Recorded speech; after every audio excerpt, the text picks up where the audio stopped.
My name is Kealeboga Ramaru, but I also go by Masa Ramaru. I'm originally from Kimberley, but I currently live in Cape Town. I've been in Cape Town for about 12 years right now.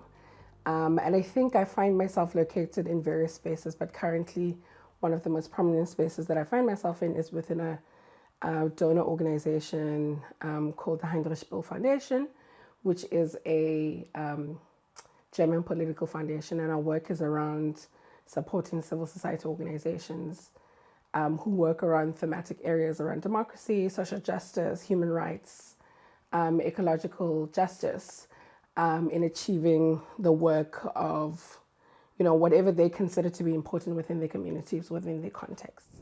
I think this work is very important to me because very often communities are not given a voice and they're not awarded the agency that they need as decision makers and solution makers for their own issues.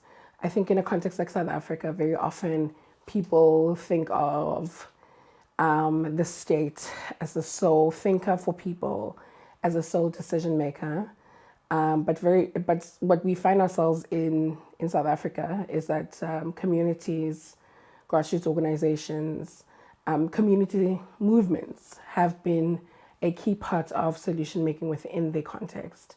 Understanding the issues, not only just understanding the issues and where, they're rooted in, but also where change happens within their communities. And this work for me that I do currently is important because I think it kind of merges, the resource for action and also the action together to make change possible within communities.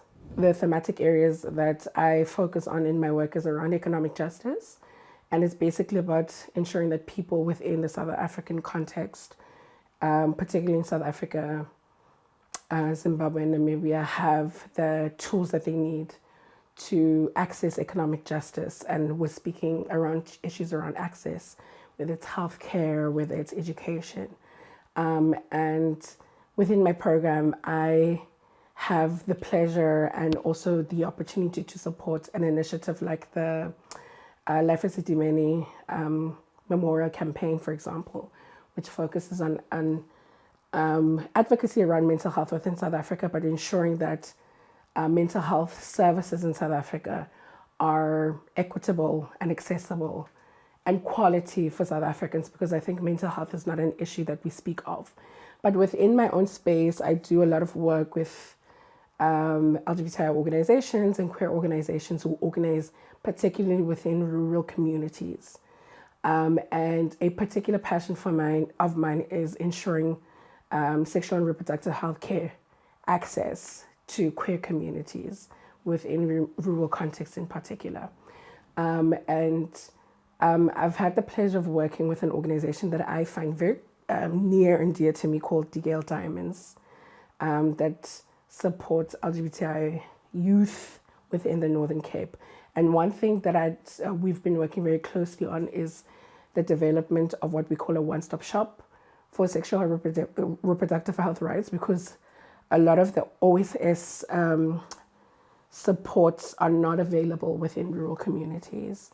So I think that work intersects directly with the work of health equity, questions about who can gain health, what does it look like, and when they can gain it.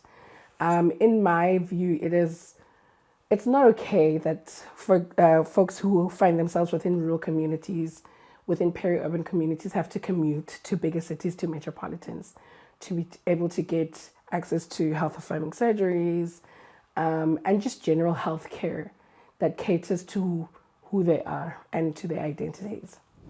So the one thing that I looked forward to being as a part of cohort 5 of the Tekano Fellowship was being able to build community with, I think, a diverse group of people who are invested in health equity within these spaces. I think what I really appreciate about Tekano is the way that they vision health equity rather. Health equity is not an issue just of folks who are working within public health, but it's everybody's issue. It's the issue of an academic who finds themselves within research, or an artist who find themselves using performance art or fine arts. It's the issue of somebody who finds themselves within philanthropy, or rather donor engagement.